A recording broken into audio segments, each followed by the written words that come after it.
마가복음 6장 30절에서 44절까지 말씀입니다. 모두 자리에 일어나셔서 마가복음 6장 30절에서 44절, 그리고 한 가지 더 말씀인데요. 시편 23편 1절과 1절에서 3절까지 우리 한 목소리로 봉독하도록 하겠습니다. 시작. 사도들이 예수께 보러 자기들이 일어난 것과 가르친 것을 낱낱이 보아니 이르시되 너희는 따로 한적한 곳에 가서 잠깐 쉬어라 하시니 이는 오가는 사람이 많아 음식 먹을 겨를도 없습니다. 이에 배를 타고 따로 한적한 곳에 갔을 그들이 가는 것을 보고 많은 사람이 그들인 줄 알지라.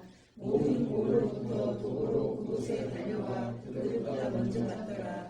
예수께서 나오사 큰 무리를 보시고 그 공짜 없는 약한 등을 인하여 불쌍히 여기사 이에 여러 가지로 가르치시더라. 때가 저물어가매 제자들이 예수께 나와 여짜오되 이곳은 빈들이요 날도 저물어가니 우리를 보내어 두루촌과 마을로 가서 무엇을 사 먹게 하옵소서. 대답하여 이르시되 너희가 먹을 것을 주라 하시니 여짜오되 우리가 가서 너희에게 몇 떡을 사 먹이리까. 이르시되 너희에게 떡 몇 개나 있는지 가서 말하시니 알아보고 이르되 떡 5개와 물고기 2마리가 있더이다 하노니 제자들을 내려가사 그 모든 사람으로 때를 지어 불을 잠기게 함께 하시니 때로 100명씩 또는 50명씩 앉은지라. 예수께서 떡 5개와 물고기 2마리를 받으사 하늘로 들어 축사하시고 떡을 떼어 제자들에게 주어 사람들에게 나눠주게 하시고 또 물고기 2마리도 모든 사람에게 나누시매 다 배불리 먹고 남은 조각과 물고기를 별도만한 제자에게 주었으며 떡을 먹은 남자는 6,000명이었더라.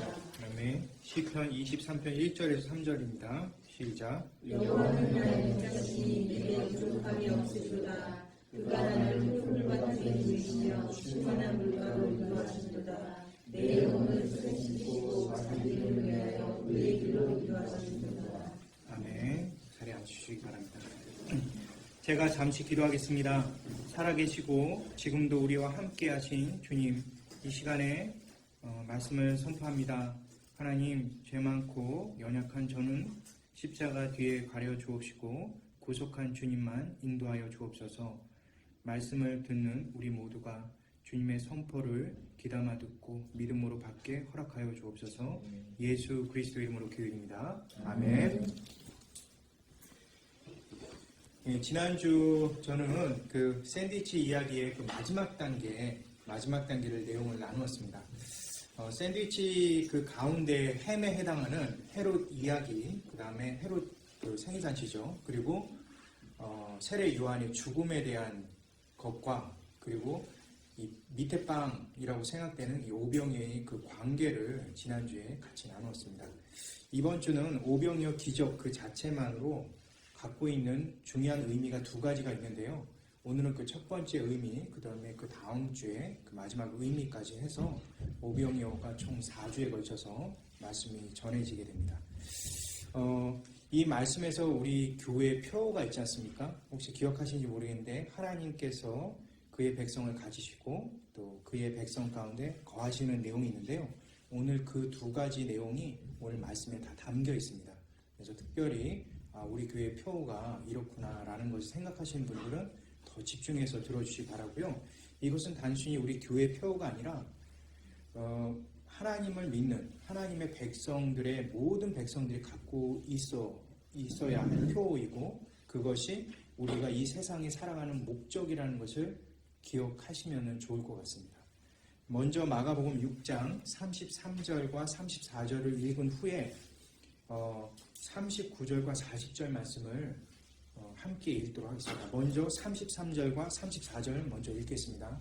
시작. 그들이 많은 것을 보고 많은 사람이 이르는 줄 알지라. 모든 돌로부터 도로 그곳에 달려와 그들보다 먼저 갔더라. 예수께서 나와서 큰 무리를 보시고 그 공짜 없는 약한 들림을 인하여 불쌍히 여기사 이에 여러 가지로 가르치시더라. 예, 39절부터 40절 두 절만 43절까지 한번 읽어볼까요? 39절부터 43절까지 시작. 제자들에게 명하사 그 모든 사람으로 때를 지어 푸른 잔디 위에 앉게 하시니 때로 100명 또는 50명이 앉은지라 예수께서 떡 5개와 물고기 2마리를 가지사 하늘로 들어 축사하시고 떡을 떼어 제자들에게 주어 사람들에게 나누어 주게 하시고 또 물고기 2마리도 모든 사람에게 나누시되 다 배불리 먹고 남은 떡 조각과 물고기를 뚜껑에 차례로 넣었습니다. 네, 감사합니다. 여기까지입니다. 예, 지난주 말씀을 통해 그 무리들이 찾고 있는 것이 무엇인지 설교를 통해서 나누었습니다. 예수님께서 이들 무리를 가리켜서 목자 없는 양으로 이렇게 표현하시죠. 이 말씀을 보게 되면 이를 통해서 이 무리를 찾고 있는 것이 바로 목자라는 것을 우리는 알 수가 있습니다. 그러면 이 목자란 과연 누구일까?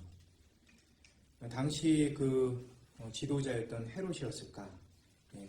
그 당시에 그 고관 대작들이었을까? 또는 자신들의 마을에 살고 있는 장로들이나 이런 위치에 있는 유명인들이었을까?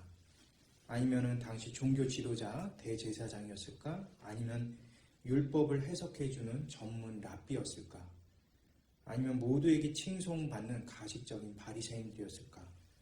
이것도 저것도 아니라면 가끔씩 출연하는 메시아라고 일컫는 그 주장하는 사람들이었을까? 모두 하나같이 목자처럼 보이지만요, 진정한 목자는 아니죠. 그래서 그 무리들은 사실 목자에 대해서 목말라 있습니다. 잠시 그 메시아 같은, 진짜 메시아 같은 사람이 나오긴 했습니다. 세례 요한이죠. 그런데 세례 요한은 분명히 자신은 메시아가 아니라고, 그리고 그는 예수님이야말로 메시아라고 전했습니다. 뿐만 아니라 세례 요한은 이미 헤롯에 의해서 죽임을 당한 사람입니다. 세례 요한이 전에 유일하게 메시아라고, 그분만이 확실히 말씀에서 예언된 그분이라고 얘기를 하면서 전했을 때 실제로 예수님께서 그와 같은 놀라운 기적 같은 역사를 이 가버나움 일대에 다 이렇게 행했을 때 거기 있는 가버나움 전역에 있는 사람들이 굉장히 후끈 달아올랐습니다. 너무나 많은 사람들이 예수님께 몰리기 시작했고, 정말 세례 요한이 말이 맞을 수 있다, 이런 생각 가운데 있었던 거죠. 그들이 어떤 병학과 어떤 그 귀신 들림이 있다 할지라도 예수님께 거의 게임이 되지 않았습니다. 그들 무리들은 예수님 자신에 대해서 메시아라고 생각하기 시작했죠. 예수님에 대해서. 물론 이들의 무리들이 메시아가는 당시 종교 지도자들과 전혀 다르지 않았습니다. 메시아가 와서 로마 제국에 그걸 접수하고 전 지역, 전 세계를 이스라엘의 그 이름을 드높일 수 있는 유일한 예언자, 하나님이 보내신 분이라는 그 기대를 갖고 있었습니다. 자신들을 괴롭혔던 이방 민족을 손을 보고 또 이스라엘 민족을 최고의 민족 제국으로 만들 그분을 기다렸던 것이죠. 예수님께서 그런 잘못된 생각과 그 우매에 대해서, 그리고 목자 없이 떠도는 그들에 대해서 너무나도 가엾게 생각하셨죠. 그들이 무엇이 필요한지, 무엇이 중요한지, 무엇을 모르는지 그들 스스로는 전혀 알지 못하면서도 예수님을 따르는 것이죠. 너무나 안타깝게도 그들은 정작 자신들의 인격과 자신들의 본질적인 문제에 대해서 전혀 이해하지 못했던 것이죠. 그들의 영혼의 파멸에 이르게 하고, 또 그들의 죄가 그들이 행한 그 율법의 무게만큼 짓눌려 사는 그 자신의 그러한 생활 자체를 이해하지 못했던 것입니다. 당시 종교 지도자들은 무리들을 이렇게 무리들의 그런 죄에 대해서 벗어날 수 있고 구원할 수 있는 유일한 방법은 율법을 완성시키는 거다, 율법을 완전히 지키는 것이다 라고 이렇게 늘 이렇게 얘기를 했습니다. 그래서 그들은 열심히 구약의 율법을 지켜 노력을 했죠. 이것이 구원의 길이라고 생각했습니다. 메시아는 이 문제와 아무 관계없다고 생각했던 거죠. 그들에게 주시는 그 메시아는 정치적인 메시아, 민족의 제국을 이룰 지도자로 여겼을 뿐인 것입니다. 그들은 메시아가 오셔서 유능한 정치 지도자로 제국을 만들고 다윗의 영광을 상회시키는 그런 것을 기대했던 것이죠. 놀랍게도 지금 그 상황이 뒤집어져 예수님께서 이 제국을 이루실 수 있다라는 그 어렴풋한 기대로 이 무리들이 따라오고 있던 것이죠. 그래서 사실은 자신에 대해서 전혀 몰랐던 것이요. 자신의 현재의 문제, 죄에 허덕이면서 그 죄로 인해서 너무나 힘든 그 상황에 대해서 이해를 못한 것입니다. 그래서 이 죄를, 지금 현재 있는 이 죄와 이 공허가, 그리고 자신에 있는 그 걱정과 근심을 누르고 있는 그것에 대한 해결책으로 율법 지킴으로 그 해결책을 찾았는데, 그것은 날마다 그 죄의식에 빠진 그것을 바로 율법의 제도인 제사 제도를 통해서 그것을 해결해 보려고 했습니다. 사실 구약의 제사 제도는 죄를 깨끗하게 할 수가 없습니다. 전혀 할 수 없어요. 그것을 수많은 그 양들을 죽였어도 죄를 깨끗하게 할 수는 없어요. 다만 예수님의 피에 관련해서 상징할 뿐인 것이죠. 언약을 통한 약속에 대해서 주님께서 이렇게 보여주시는 것 외에는 그들이 수많은 양들을 죽이는 것, 그것은 구약 백성들에게는 전혀 죄사함을 줄 수 없는 것이라는 것을 그들은 몰랐던 것입니다. 수없이 행해지는 피해 제사들 속에서 수없이 죽어가는 양들의 울음 섞인 그 죄의 몸부림 만큼이나 그들은 그들 자신의 죄로부터 벗어나 거룩하고 자유로우며 걱정 없는 삶을 갈망했지만 제사 제도만으로는 답을 찾을 수 없다는 것을 그들은 몰랐던 것이죠. 그들은 어찌할 줄 몰라서 헤매고 또 헤맸던 자들입니다. 그래서 그들은 진짜 그러한 사실들에 대해서 전혀 까마득하게 몰랐던 것이죠. 그들이 노력을 해도 사실 율법은 절대로 지킬 수 없다라는 사실도 그들은 사실은 몰랐던 것입니다. 그리고 그 수많은 제사들 역시 그들을 전혀 깨끗하게 할 수 없다는 것을 몰라서 예수님을 계속 따라다녔던 거죠. 율법을 지킬 수 없고 율법에 의해서 죄의 저주로부터 벗어날 수 없기 때문에 그들에겐 사실은 방법이 없었습니다. 그들이 해결할 수 있는 방법이야 정치 지도자들이나 종교 지도자들이나 선지자들을 그들을 말을 이렇게 따를 뿐이지 그들은 진짜 목자가 되지 못했던 것이죠. 그래서 수천 명, 수만 명이 되는 사람들이, 그러한 무리들이 죽자 살자 예수님을 쫓아다녔던 것이에요. 그들은 구원자를 진정으로, 구원자 예수님에 대해서 진정으로 알지 못했지만 본능적으로, 양으로서의 본능적으로 목자가 누구인지에 대해서 생각을 하고 쫓았던 것입니다. 마가복음 6장 32절 33절에 보게 되면 예수님과 제자들이 배를 타고 이렇게 움직이는 그런 장면이 나옵니다. 그런데 사실 무리들이 배보다 더 빨리 도보를 해서 도착해 하는 그런 장면이 나옵니다. 당시 배가 이렇게 도보보다 이게 사람들이 걷는 것보다 더 빠르다라는 것은 상식 밖이에요. 이게 당시 배를 타고 움직이는 것은 노를 젓는 것도 있지만 뱃길이라고 해서 물의 흐름에 따라서 움직이는 거거든요. 그냥 아무 저항 없이 그 배를 타고 그 배가 사람들을 태우고 그 물길에 따라서 이렇게 움직이는데 그것보다 사람들이 더 빨리 움직인다는 것은 상식적이진 않죠. 여기서 보면 33절에 앞서 도착했다라는 히라보 단어를 썼어요. 그래서 사람들을 비판하는 사람들은 이것이 상식적이다, 비상식적이다 이런 것을 논하면서 이것이 사실이다, 거짓이다 이런 거에 초점을 맞추는 사람들이 많습니다. 근데 사실은 이거는 굉장히 절박하다는 것을 보여주고 있는 거예요. 그들에게 있어서 이 예수님이야말로 진짜 목자가 돼야만 하는 것이죠. 물론 이것은 이 말씀이기 때문에 사실이거든요.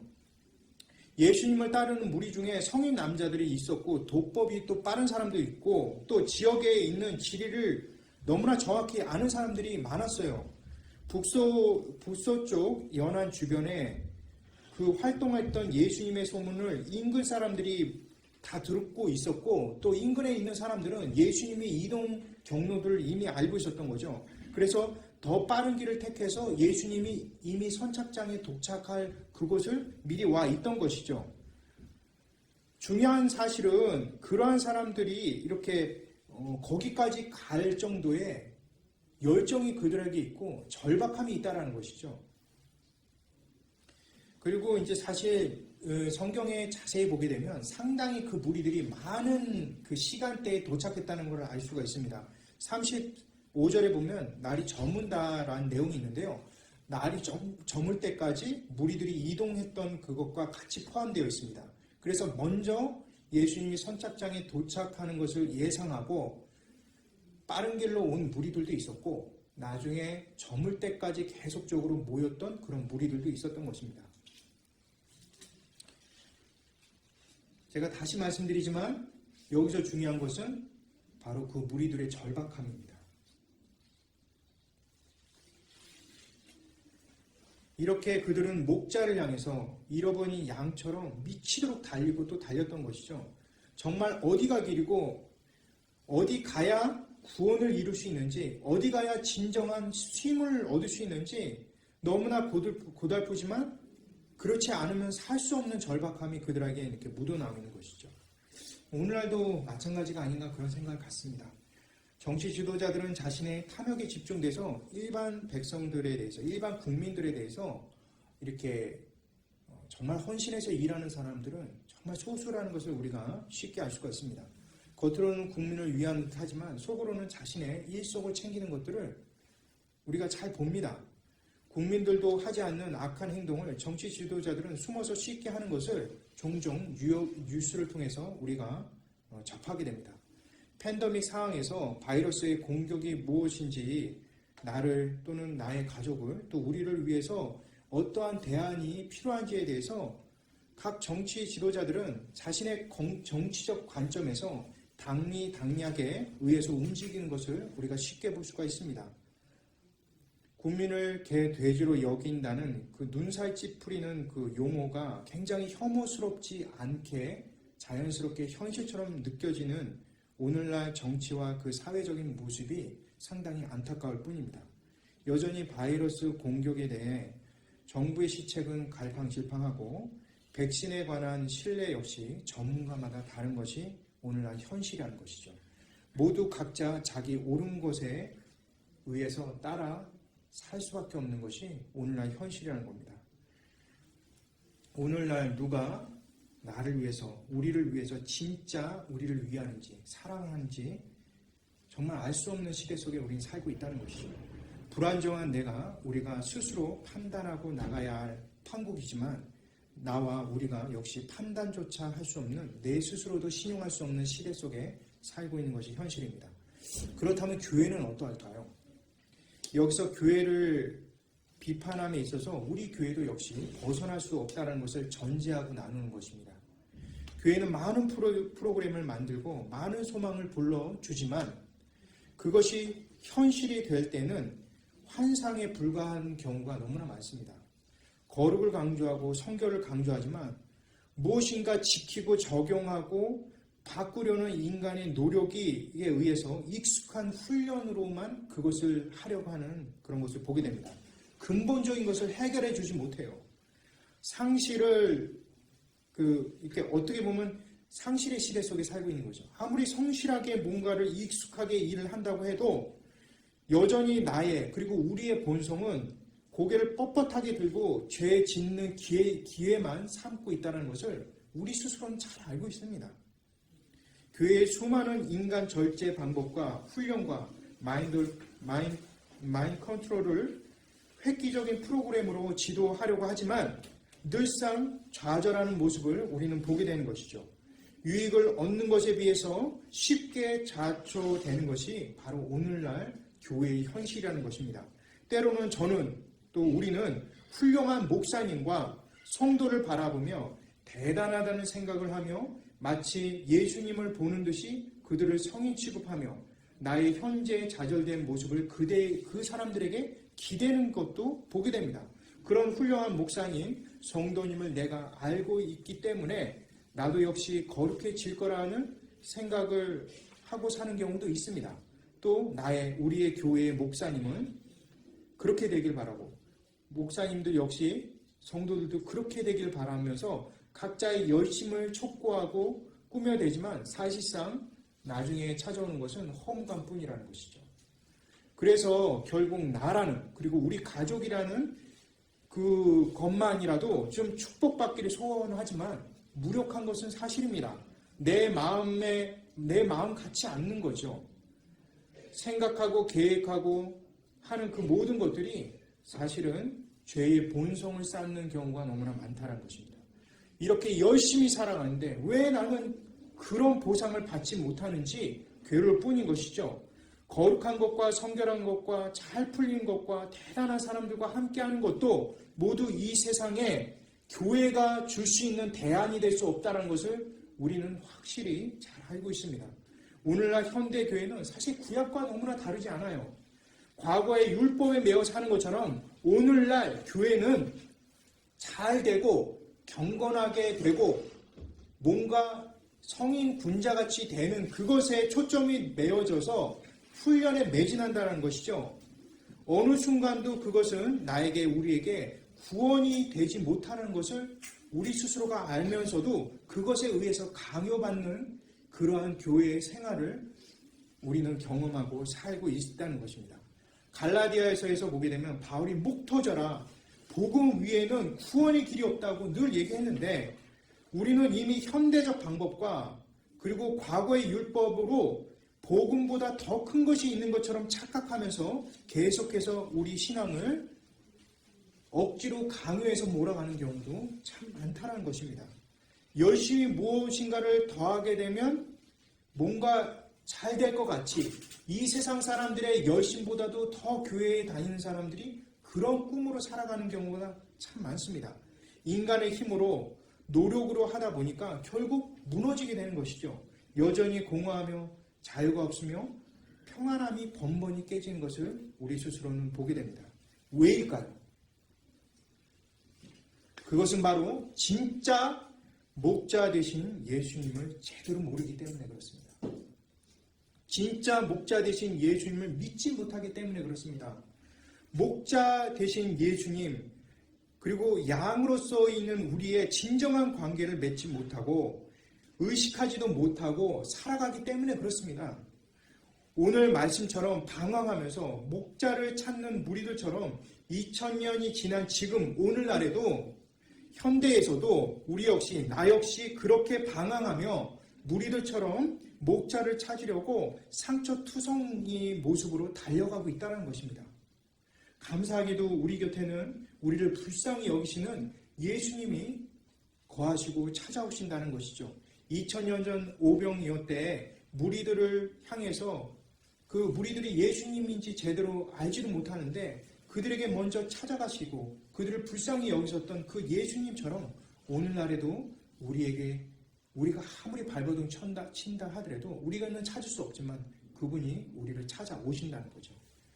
성경에 특히 이러한 부분들이 참 많이 있습니다.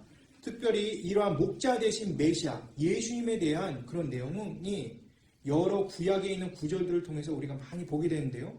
대표적인 구절이 시편 23편 1절과 2절입니다.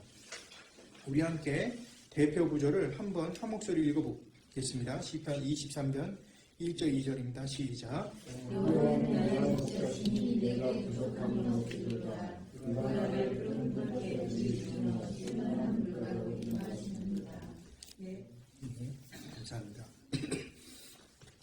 시편 23편 1절 2절 이 말씀 너무나 우리가 감격하고 귀한 말씀 아닙니까? 그런데 오늘날 이 말씀조차도 잘못 해석하는 경우가 참 많습니다.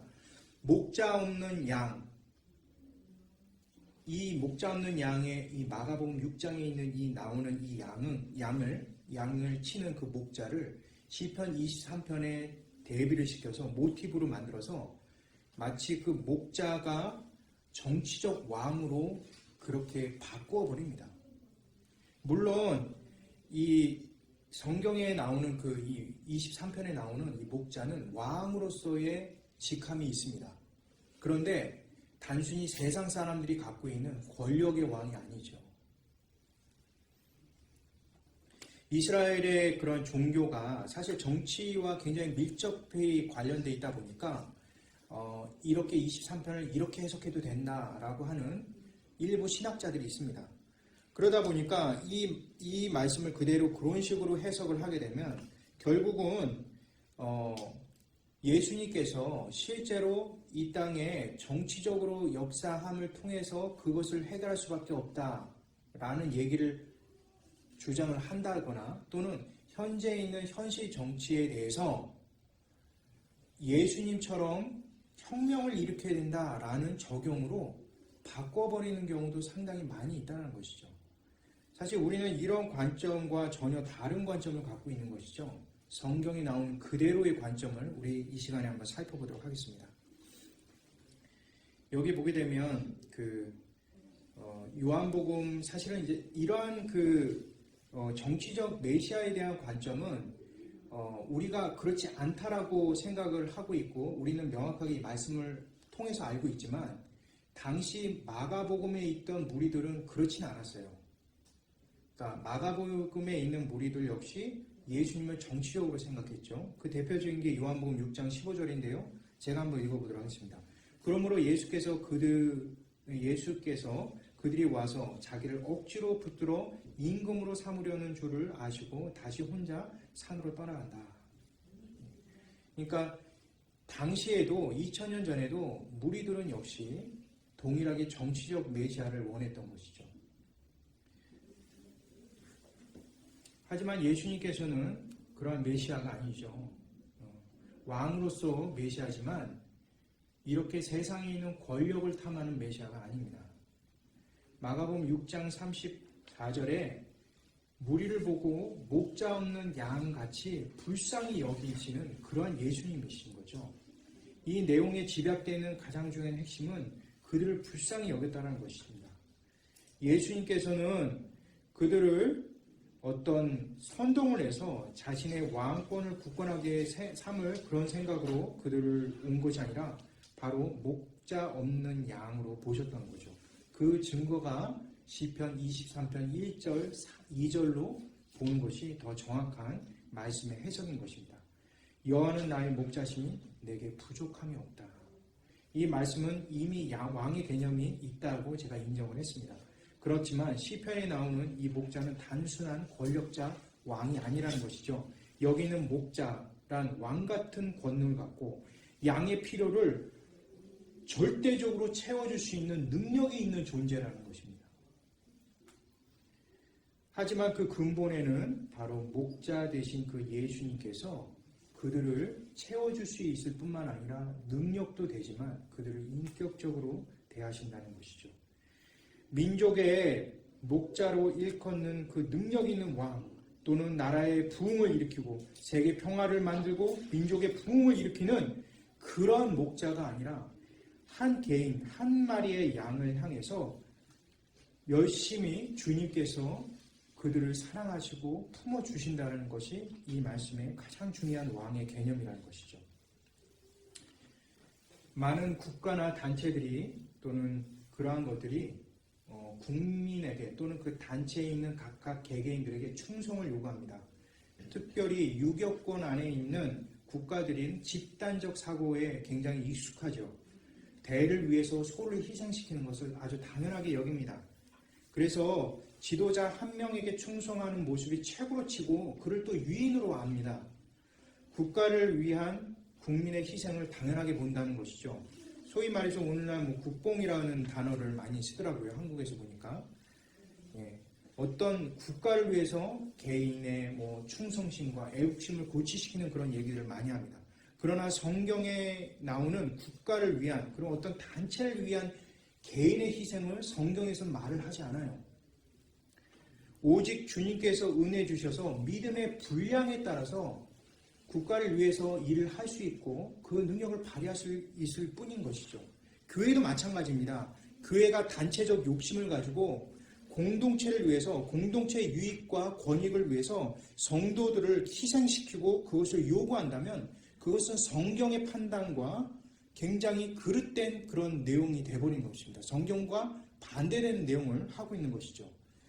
성도를 숫자로 여기고 교회의 집단을 힘과 권력의 집산지로 보는 그 순간 교회는 세상의 굴레에 들어가게 되는 것입니다. 그것은 더 이상 교회가 될 수 없는 것이죠.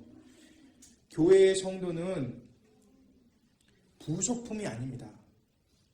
한 명 한 명 인격적인 존재인 것이죠. 그래서 성도가 교회를 위해 희생할 때도 오직 주님을 위해서 개인의 자유로운 결정에 의해서 이루어지는 것입니다.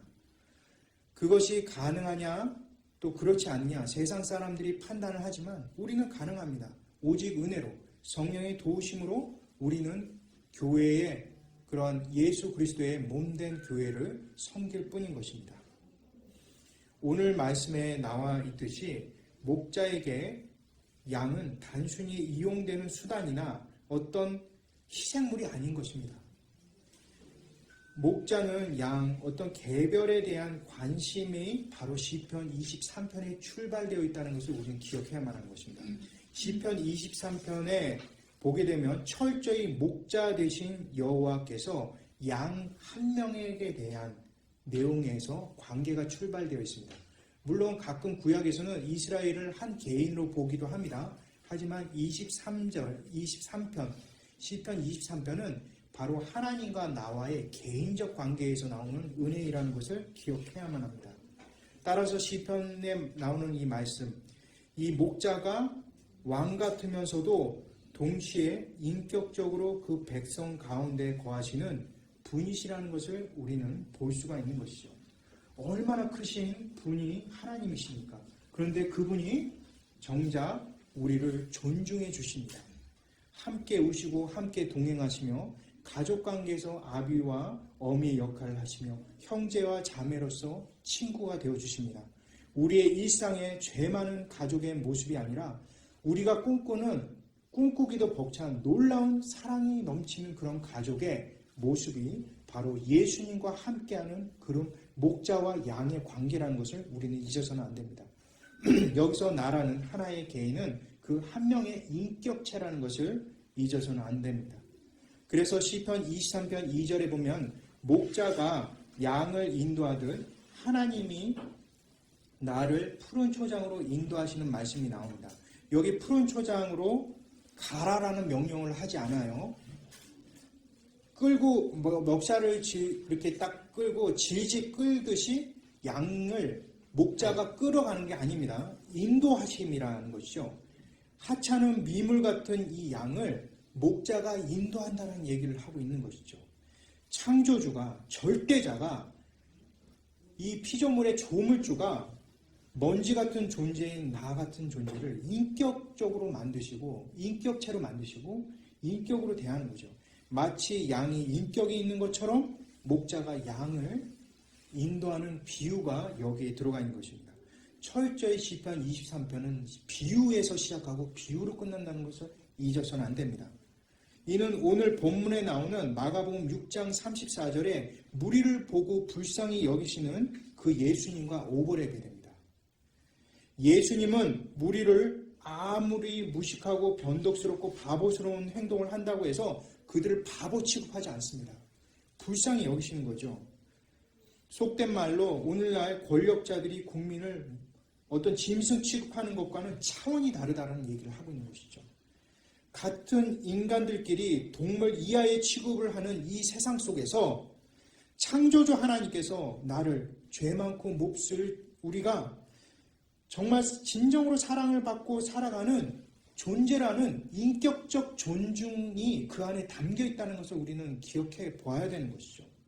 그러나 또한 명심할 것은 시편 23편에 나오는 것은 바로 그 목자라는 것을 우리는 기억해야 된다는 것입니다. 인격적으로 존중할 뿐만 아니라 왕으로서 주인으로서 우리를 가지신다는 것을 기억해야 되는 것이죠.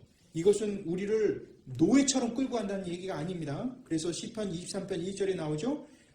내가 부족함이 없다라는 그 내용, 그리고 그 2절에 나오는 그 푸른 초장이 누우시고 쉴만한 물가를 인도해 주셔서 3절에 내 영혼이 소생되는 결과를 얻는 것은 같은 양끼리는 불가능해요. 절대적인 목자, 창조주만이 할 수 있는 것을 얘기하고 있는 것이죠. 단순히 인격적으로 대하는 것으로 끝나는 게 아니라 바로 절대자, 창조자, 전능자, 전지전능자 대신 예수 그리스도를 우리는 보게 되는 것입니다. 예수님께서 나를 인격으로 대하실 뿐만 아니라 그리고 창조주로서 우리를 지키신다는 것을 의미하는 것입니다. 목자이기 때문에 양들을 볼 수 있는 거죠. 목자이기 때문에 그 양에 대해서 잘 이해하고 돕는 겁니다. 그것을 시편 23편에 풍성하게 나는 거죠. 푸른 초장에 누이고 질 많은 물가로 인도하고 영혼을 소생시키는 유일한 분이시라는 거죠. 이 시편 23편에 이 등장하는 이 내용들이 굉장히 중요한 내용들입니다. 가끔 23편을 잘못 이해하는 경우가 있습니다. 저는 이제 그런 생각을 했었어요. 중학교 때 시편 23편을 이렇게 주님께서 푸른 초장으로 인도하시고 쉴만한 물가를 인도하신 거는 그 양의 털을 뽑고 거기에 있는 치즈를 넣고 그놈을 나중에 토시토시 살찌워서 잡아먹으려고 이렇게 예수님께서 하시는구나. 우리도 나중에 잡아먹히는 게 아닌가. 그런 두려움 가운데 제가 중학교 잠깐 이렇게 상상의 날개를 품은 적이 있습니다. 전혀 그렇지 않습니다. 이거는 은유라고 했죠. 비유입니다. 목자가 양 스스로는 절대로 구원할 수 없죠. 목자만이 양을 구원할 수 있기 때문에 목자와 양을 비유적으로 얘기한 거죠.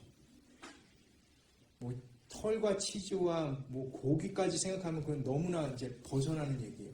이거는 은유적인 내용이기 때문에 우리가 그걸 기억해야만 합니다. 사람도 자신과 친구였던 사람을 이용하기도 하고 배신하기도 합니다. 사람에게 사실 가장 중요한 가족이 있잖아요. 가족들도 사실 배신하는 경우가 있어요. 돈은 배신하지 않는다 이러면서 돈 이렇게 열심히 모으는 분들이 계시는데 돈이 우리를 배신하는 경우도 있습니다. 그렇게 우리를 그렇게 배신하는 그 수많은 사람들, 나를 정말 인격적으로 대하지 않는 그 수많은 사람들이 있다 할지라도 우리 주님 한 분이 진짜 목자 되시면서 주인 되시면서 동시에 우리를 인격적으로 대하시는 것을 우리는 말씀을 통해서 보게 되는 것이죠. 오늘 이 시편 23편이 마가복음 말씀과 굉장히 유사하다는 내용을 제가 나누었습니다. 이 마치 시편 23편을 처음 쓸 때 앞으로 오랜 후에 예수님께서 이런 기적, 마가복음 6장과 같은 기적을 행할 것처럼 이 말씀이 쓰여져 있다는 거죠. 시편 23편을 쓰였을 때와 이 마가복음 6장과의 시간 차이는 1000년입니다. 그 1000년의 그 시간 동안 이 말씀은 예수님께 대한 말씀이라는 것이 아주 고착되어 있죠. 예수님께서 오병이어를 기적을 베푸신 그 시간대랑 오늘날과 2000년입니다. 시편 23편으로 따지면 그때 지었을 때와 지금과는 3000년의 시간이 있죠. 그 3000년의 시간 동안 한 번도 그분께서는 우리를 배신하지 않고 목자 되심을 이루시는 것이고요. 마가복음 6장에 있는 그 예수님이 우리를 인도하시는 것입니다. 마가복음 6장 39절에 보면 푸른 잔디라고 나옵니다. 그리고 시편 23편 이전에는 푸른 초장이라고 나오죠. 이 두 개는 같은 의미입니다. 독특하게 마가복음 6장 25절에 보면 장소가 빈들이라고 나오는데 갑자기 그들을 푸른 잔디에 이렇게 앉게 한다라는 내용으로 바뀌게 되죠. 예수님과 함께한 자리는요 빈들이지만 그것이 푸른 잔디가 되어버리는 거예요. 순간적으로. 그리고 여기에 보니까 시편 23편 2절에 보니까 양들을 푸른 초장에 누인다라는 동사를 썼어요. 근데 마가복음 6장 25절에 보면 푸른 잔디에 앉게 한다라는 내용이 있는데 이 두 개는 동일한 단어예요. 이게 한글 성경에는 앉게 한다 하지만 히라보 원문에 보면 누인다라는 표현이 썼습니다. 마치 마가복음 6장이 시편 23편을 의식하듯이 쓴 거예요. 다시 말해서 시편 23편에 있는 그 내용은 이 1000년 후에 예수 그리스도를 바라보면서 쓰여진 다윗을 통해서 성령께서 인도해 준 그 고백이신 겁니다.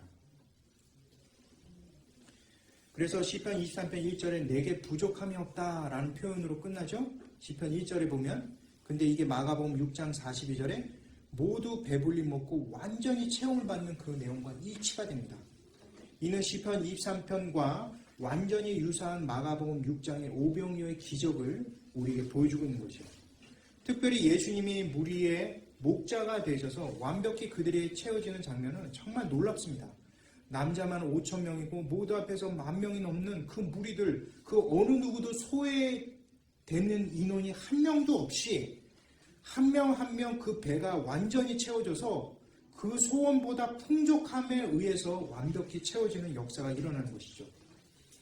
특별히 이 누이신다라는 그 내용이 시편 23편 2절과 굉장히 비슷한 내용인데요. 이 푸른 초장이 누인다라는 내용은 히브리 동사에 보게 되면요, 파노트 데쉐라는 단어를 썼는데요. 이게 히브리어 동사로 히필령 사역형입니다. 히필령을 담는 사역형. 쉽게 얘기해서 제가 그냥 표현하자면 이렇습니다. 주체자, 즉 목자 대신 하나님께서 스스로가 그것을, 즉 풍족함을 반드시 책임져서 행하신다 라는 내용을 그 안에 품고 있는 거죠.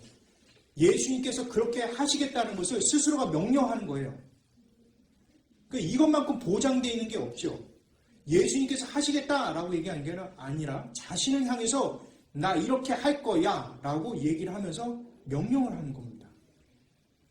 목자가 양을 완전히 책임지시고 보호하시고 절대적으로 함께 하시겠다는 그 다짐이 그 안에 담겨 있는 것이죠. 오직 목자가 아니면 절대 왕이 아니면 불가능한 맹세를 하고 있는 것입니다. 백성 위에 군림하고 탐욕을 내세우는 왕의 모습이 아니라 백성을 위해서 자신을 완전히 희생하는 모습의 그런 목자의 모습으로 예수님께서 다가오시는 것이죠. 마가복음 6장에 예수님께서 바로 이러한 진정한 목자 되시며 왕의 모습으로 그 무리들을 케어하시는 것을 보게 되는 것이죠. 시편 23편 1절에 저자인 성령께서 다윗의 입과 마음의 고백을 빌려 이 말씀을 그대로 확정을 시킨 것입니다. 내게 부족함이 없다. 이 부족함이 없다.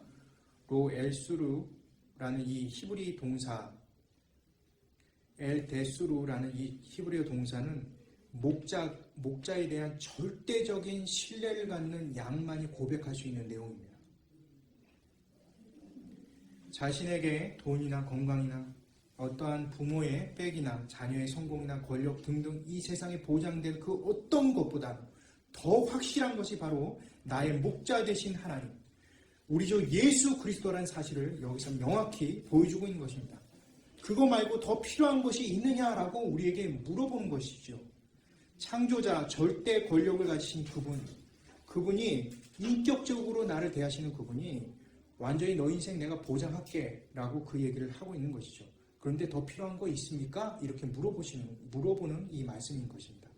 이를 통해 시편 23편 1절 2절이 마가복음 6장을 통해서 완전히 목자의 상, 메시아상을 그려내고 투영하는 것입니다. 이것이 에스겔서 34장 23절에서 24절까지 말씀인데요. 우리 한 목소리를 한번 읽어보도록 할게요. 에스겔서 34장 23절에서 24절입니다. 시작. 내가 한 목자를 그들을 위해서 먹이게 하리니 그는 내 종 다윗이라. 내가 그들을 먹이고 그들의 목자가 될지라. 나 여호와는 그들의 하나님이 되고 내 종 다윗은 그들 중에 왕이 되리라. 나 여호와의 말이니라. 네, 에스겔서에서 나오는 이 다윗은 이미 죽은 사람이잖아요. 이건 미래의 다윗을 의미하는 것이죠. 누구이겠습니까? 바로 메시아 된 예수 그리스도입니다. 예수님께서 바로 우리의 왕 되시며 우리를 진심으로 사랑하시는 메시아 되시며 우리를 구원할 구원자라고 이 말씀에서는 풀이하고 있는 것입니다. 말씀 마치도록 하겠습니다. 오늘 말씀의 핵심은 무엇입니까? 무엇일까요? 정말 희망 없는 세상 속에 어떤 것이 길이고 어떤 것이 진리인지 도저히 알기 힘든 세상 속에서 오직 예수님만이 답이고 전부라는 것을 선포하는 그런 말씀인 것입니다. 세상이 우리에게 이렇게 속삭입니다. 예수님 말고 너 힘으로 그리고 우리가 한번 힘을 합쳐서 한번 해보자. 이런 얘기를 우리에게 이렇게 호리는 그런 것들을 보게 됩니다. 우리 분별해야겠죠. 그리고 세상이 또 이렇게 외칩니다. 나의 앞으로 모여 내가 너희들 보장해줄게 라고 하는 수많은 것들이 있습니다. 뭐 사람들도 될 수 있고 돈들도 될 수 있고 수많은 것들이 우리를 홀리면서 그렇게 할 때마다 우리는 주의 깊게 살펴야 되는 것이죠. 이것은 마치 창세기 11장 3절 4절에 나오는 것과 비슷합니다. 우리 한 목소리를 한번 읽어볼까요? 창세기 11장 3절 4절입니다. 시작. 마라에 자기 뿔을 만들어 병고에 묻자하고 이에 벽돌로 돌을 대신하며 여성으로 지진을 대신하고 또 하나에 자 성막과 탑을 건축하여 그탑 꼭대기를 하늘에 닿게 하여 우리 이름을 내고 온 지면에 흩어짐을 면하자. 노아 홍수 이후에 여전히 인간은 하나님의 백성이 되기를 사실은 거부했어요. 그들은 오히려 노아 홍수의 교훈을 삼아 하나님을 대적할 힘을 기르려고 했죠. 그래서 벽돌을 돌을 대신하고 진흙을 역청으로 대신해서 홍수가 혹시 다가와서 하나님은 우리를 홍수로 또 혹시 심판하게 되면 우리가 철저히 우리 스스로를 보호하자라고 지금 얘기하고 있는 것이죠. 정말 하나님이 돌보신데도 불구하고 각자 자기 소견대로 행하는 인간의 그러한 죄성을 우리가 보게 되는 것이죠. 이러한 모습은 예수님 없이 자신 스스로가 왕이 되려고 하는, 그리고 왕이 되라고 속삭이는 사탄의 전략과 크게 다르지 않습니다. 최근에 가스라이팅이라는 얘기가 심상치 않게 들리죠. 이게 타인의 심리를 교묘하게 이용해서 자신에게 유리한 상황으로 만들어버리는 것입니다. 1938년 영국이 있는데요. 이 가스라이팅이라는 그 영국이 있는데 거기에 보게 되면 그 남편이 아내의 재산을 노리고 결혼을 하면서 그를 정신병자로 만들어버리는 그런 과정을 그리는 연극인데 거기에서 나오는 그 심리적 그 모습을 가지고 가스라이팅이라는 심리적 용어가 나왔습니다. 정말 누구에게 선동되고 누구에 의해서 지배당하는 이 세상 사람들이 얼마나 공허하고 힘듭니까? 그런데 우리 주님은 그렇지 않다는 것이죠. 우리 제발 세상에 속지 말라고 성경은 얘기를 하고 있는 것입니다. 우리가 믿을 것은 오직 주님 한 분뿐입니다.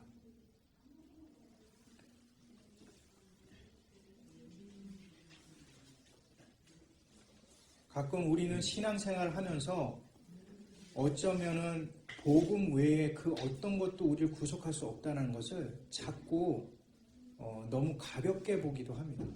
아, 이거 너무 예수님 믿는 게 편한 거 아니야? 너무 쉽잖아. 믿으면 된다라고 하는 게 너무 쉬워서 이게 아닌 것 같아. 라고 하면서 믿음 말고 뭔가 다른 게 있을 거라고 자꾸 생각을 하는 거죠. 그래서 믿음 말고 뭔가 다른 거를 자꾸 프로그램을 만듭니다. 뭔가 우리가 좀 예수님처럼 닮아가는 그런 모습으로 자꾸 살아가면 믿음 플러스 뭔가가 있어야만 되지 않을까 라고 하는 생각에 젖어 들어가는 것이죠. 그래서 갈라디아서 1장 6절에서 8절에 이런 말씀이 있습니다. 우리 한 목소리 한번 읽어볼까요? 네, 시작. 그리스도의 은혜로 너희를 부르신 이를 이같이 속히 떠나 다른 복음을 하는 것을 내가 이상하게 여기노라. 다른 복음은 없나니 다만 어떤 사람들이 너희를 유견하여 그리스도의 복음을 변하게 하려 하니라. 그러나 우리가 혹은 하늘로부터 온 천사라도 우리가 너희에게 전한 복음 외에 다른 복음을 전하면 저주를 받을지어다. 바울이 갈라디아 교회를 세우고 그리고 그들에게 복음을 잘 전한 후에 다른 곳으로 갔습니다. 근데 유대인은 그리스도인들이 이 갈라디아 교회를 온 거죠. 이들은 너무나 쉽게 믿는 거예요. 그냥 믿음으로 그냥 사는 거죠. 그러니까 자신들은 너무나 황당한 거죠. 왜냐하면은 자신들은 이 유대교에 오랫동안 쩌들려 살다 보니까 이 율법 지키는 게 익숙한 사람인 거죠. 이 사람들은 율법을 지키지 않아요. 그래서 얘기를 합니다. 야, 믿음으로는 안 돼. 믿음 플러스 율법을 해야 돼. 라고 이렇게 강조를 하는 거죠. 오늘날과 크게 다르지 않지 않습니까? 교회에서 예수님 믿으면 돼. 우리 스스로도 마찬가지지 않습니까? 예수님을 믿으면 된다라고 얘기하지만 나중에 보면 뭔가를 더 이렇게 이루려고 하는 그런 욕망들이 이렇게 생기는 거죠.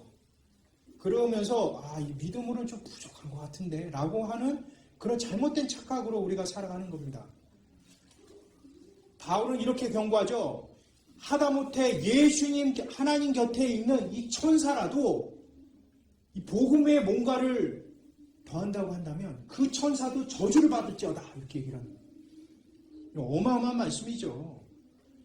복음 외에 다른 것이 있다라고 얘기하는 예수님이 있다면 그건 가짜 예수님이다 이렇게 얘기하는 것과 똑같은 얘기인 거예요. 그래서 사도행전 4장 12절에 이렇게 나옵니다. 다른 이로서는 구원을 받을 수 없나니 천하 사람 중에 구원을 받을 만한 다른 이름을 우리에게 주신 일이 없다. 예수 그리스도로 복음으로 모든 것이 끝난다. 이것이 바로 성경의 진리이고 성경에 주신 핵심입니다. 이 복음을 통해 예수님을 통해서 예수님이 우리를 인격적으로 존중하시고 또 우리를 가지심으로 우리를 책임져 주신다는 것을 잊지 말고 살아갈 수 있는 우리 귀한 성도님들 되셨으면 좋겠습니다. 제가 마치는 기도하겠습니다. 사랑과 은혜가 풍성하신 하나님 감사드립니다. 우리는 주님밖에 없습니다. 주님께서 우리를 가지시고 우리 가운데 거하심을 늘 잊지 않는 우리 신앙인들에게 허락하여 주옵소서. 예수 그리스도 이름으로 기도드립니다. 아멘.